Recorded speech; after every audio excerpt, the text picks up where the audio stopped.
હું રામદેવભાઈ મેરુભાઈ ચાવડા, ગામ વડોદરા, દેવભૂમિ દ્વારકાના. અત્યારે અમે કાઠમાડુમાં, નેપાળના કાઠમાડુમાં સિટીમાં છીએ અત્યારે.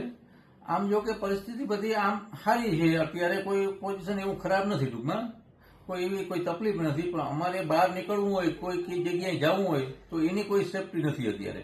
અમારે 12 તારીખની ટિકિટ છે એરપોર્ટની, પણ હવે અહીંયા જવા માટે જો કાલે બધું સારું થઈ જાય વાતાવરણ તો વાંધો નથી. નકર એટલી જ અમારે ગુજરાત સરકારને અપીલ છે કે અમારે 12 તારીખે સવારના 11 વાગે અમારે ટિકિટ છે પ્લેનની, તો એ એક વ્યવસ્થા અમને કરાવી દે ને તો સારું. જો સારું થઈ જાય તો કોઈ પ્રોબ્લેમ નથી, તો અમારી રીતે અમે વયા જશું.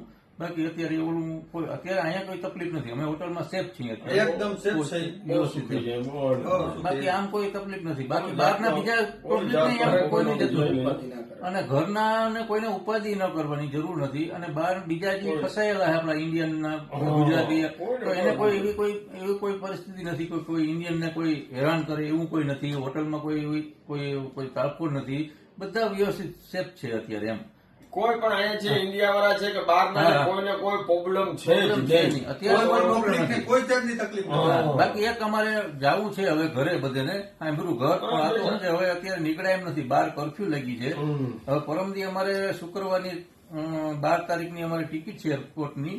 જો એ વ્યવસ્થિત ન જઈ શકીએ તો અમને એક સેફટી કરાવી દઈએ કે એરપોર્ટે અમને પહોંચાડી દઈએ એની જવાબદારી દે, તો અમને કોઈ પ્રોબ્લેમ નથી. બસ અમે ગાડી મોકલી